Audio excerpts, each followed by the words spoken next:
जय स्वामिनारायण। आज हम बात करेंगे एक अन्य बीमारी जिसका नाम है पाइलोनेडल साइनस। ये बहुत ही कॉमन बीमारी है और नॉर्मली ये एक फिंसी टाइप होता है। साइनस मतलब एक ओपनिंग होती है जहाँ पे हमारी बैक बोन या टेल बोन होती है। नॉर्मली ये वहाँ पे बीमारी मिलती है। इसका मतलब क्या होता है पाइलोनेडल साइनस का? पाइलो मीन्स हेयर्स और नाइडल मीन्स नेस्ट, गुच्छा, बालों का गुच्छा। नॉर्मली क्या होता है कि यहाँ पे एक सिस्ट बन जाती है, थोड़ा सा जख्म बन जाता है या गटोली बोल सकते हैं। टेल बोन पे कॉमन साइट है, सबसे कॉमन जगह है। तो उसके अंदर जख्म के अंदर हमें एक बालों का गुच्छा मिलता है, तो उसी वजह से इसका नाम पाइलोनेडल साइनस बना है। और इसकी प्रेजेंटेशन क्या होती है? आपको कैसे पता चलेगा कि आपको पाइलोनेडल साइनस है? इसमें अगर एक्यूट स्टेज है तो आपको वहाँ पे स्वेलिंग रहेगी, रेडनेस रहेगी, पेन रहेगी और बैठने से डिस्कम्फर्ट रहता है। कईयों में फॉल स्मेलिंग डिस्चार्ज रहता है, ब्लड का डिस्चार्ज रहता है। तो ये कॉमन प्रेजेंटेशन है। फीवर नॉर्मली ऐसे पेशेंट्स में हमें बहुत कम देखने को मिलता है। कॉन्स्टिट्यूशनल सिम्टम्स कोई नहीं होते, तभी पेशेंट इतना इसको नेग्लेक्ट कर देता है कि लोकल प्रॉब्लम रहती है, तो पेशेंट को कई बार बैक पे रहने की वजह से वो देख नहीं पाता है या उसको निग्लेक्ट करता है। अगर ध्यान से आप किसी को देखने के लिए बोलेंगे तो उसमें से नॉर्मली हमें बालों का गुच्छा नजर आता है या बाल उसमें से निकलते नजर आते हैं। तो इसका होता क्यों है, ये यहाँ पे होता क्यों है? ये नॉर्मली हमने देखा है कि ये यंग एज ग्रुप में 20 से 30 साल के एज ग्रुप में सबसे कॉमन है और मेल्स में, आदमियों में ज़्यादा कॉमन रहता है जिनकी हेयरी स्किन होती है। बैठने से क्या होता है कि हल्की सी इरिटेशन होती है, स्किन में जख्म बनता है, बैठने से नेगेटिव प्रेशर बनता है तो बाल अंदर घुस जाते हैं स्किन के नीचे, तो बॉडी रिएक्शन होने से पानी इकट्ठा होता है, सिस्ट बन जाती है। अगर उसमें इन्फेक्शन हो जाए तो एब्सेस बन जाता है, जिससे फॉल स्मेलिंग डिस्चार्ज और ब्लडी डिस्चार्ज वहाँ से रहता है। क्योंकि उसके अंदर बाल घुस जाते हैं तो ये अपने आप ठीक होना बहुत मुश्किल होता है। और जिनकी सेडेंटरी लाइफ है, लाइफस्टाइल सारा एक्टिव नहीं है, तो उनमें बहुत कॉमन रहता है ये। और जिनके बाल बहुत ज़्यादा हैं, जैसे मैंने पहले बताया, उनमें ये कॉमन रहता है।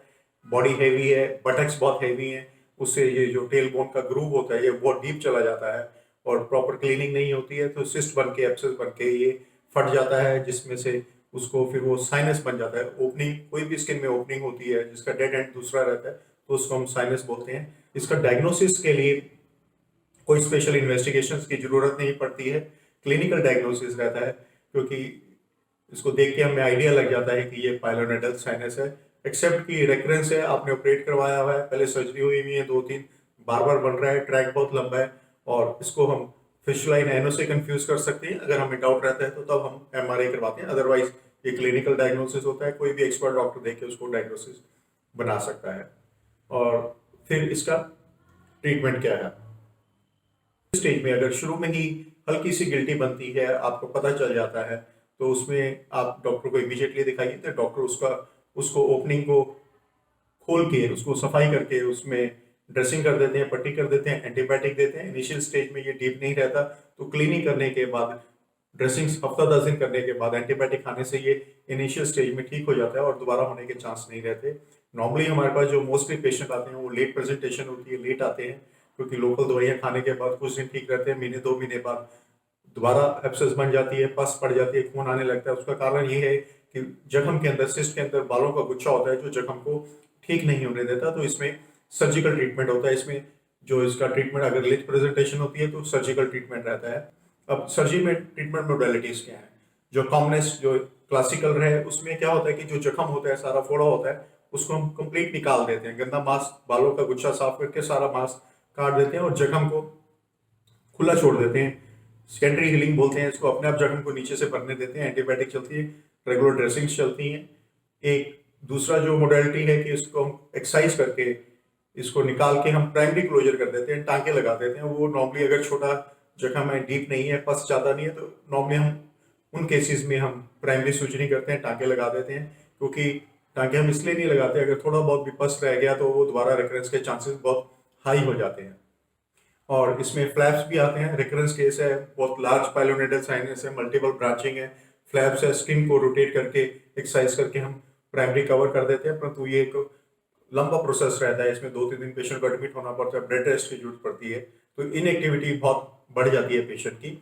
जो लेटेस्ट आजकल है सबसे बढ़िया जो इसका ट्रीटमेंट मोडालिटी है वो लेजर ट्रीटमेंट है। लेजर से जो काम हम सर्जिकल करते हैं उसको एक्सcision करते हैं, वही हम प्रोसेस हम लेजर से करते हैं। लेजर का एडवांटेज ये रहता है कि जो ओपनिंग बनी हुई है उसको थोड़ा सा वाइड करके अंदर से क्लीनिंग करके उसको क्यूरेट करके बाल निकाल के जो अंदर वाला गंदा मांस है जो हम सर्जिकल पहले निकालते थे उसको हम लेजर से बंद करके क्लीन कर देते हैं।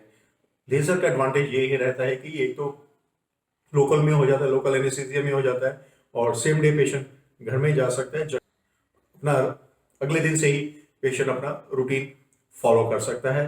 तो एक लेजर थेरेपी बहुत ही बढ़िया ट्रीटमेंट है। रेकरेंस हमेशा चांसेस, कोई भी सर्जिकल मोडालिटी और रेकरेंस के चांस हमेशा ज़्यादा रहते हैं, परंतु लेजर में as compare to open surgery काफ़ी कम रहते हैं। अगर हमें रिपीट भी लेजर सर्जरी करनी पड़ती है, थोड़ा सा जख्म रह जाता है तो उसमें कोई हार्म नहीं होता, कोई नुकसान नहीं होता। तो ये इसकी ट्रीटमेंट मोडालिटी है। तो एक और बात समझने वाली बात है, इसको हमें निगलेक्ट नहीं करना चाहिए। अगर छोटी सी फिंसी हुई हम सोचते हैं कि बाल तोड़ है, दवाइयाँ लेंगे ठीक हो जाएगा, ठीक हो भी जाता है कुछ दिनों के लिए, कुछ महीनों के लिए दोबारा हो जाता है, परंतु तो इसको निगलेक्ट नहीं करना चाहिए, डॉक्टर को दिखाना चाहिए। रीजन ये है कि एक बार जख्म बनता है, मुंह बंद हो जाता है तो इसकी ट्रैकिंग हो जाती है। एक तरफ से मुंह बंद होता है, एक तरफ से मुंह बंद होता है तो वो दूसरी साइड चलने लग जाता है, तो ये मल्टीपल ट्रैक्स बन जाते हैं। इसके डीप भी जा सकता है, ये लैट्रिन के रास्ते के साइड भी जा सकता है। इवन बहुत सीवियर केसेस में ये हड्डी तक, रीढ़ की हड्डी तक भी जा सकता है। बहुत रेयरली होता है ऐसा, परंतु इसका ख्याल रखना चाहिए।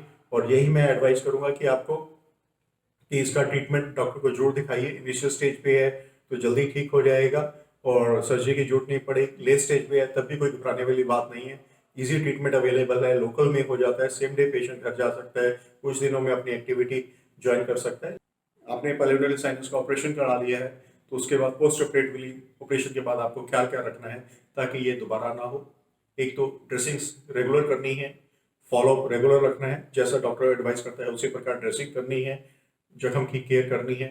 और सिटिंग आपको अगर प्रोलॉन्ग सिटिंग है तो उसको थोड़ा सा अवॉइड करना है। अगर सिटिंग प्रोलॉन्ग आप नहीं अवॉइड कर सकते तो कुशन पे बैठिए, हार्ड सरफेस पे आपने नहीं बैठना है। और लोकल क्लीनिंग, सर्जरी होने के बाद, जख्म ठीक होने के बाद लोकल क्लीनिंग करना बहुत जरूरी है। अगर आपके बाल हैं वहाँ पे ज़्यादा तो उसको रिमूव कीजिए, शेव कर सकते हैं, क्रीम लगा सकते हैं। अगर फिर भी ये बाल बार बार फिर भी आपके बाल बार बार आते हैं, तंग करते हैं, तो आप लेजर से हेयर रिमूवल भी करवा सकते हैं।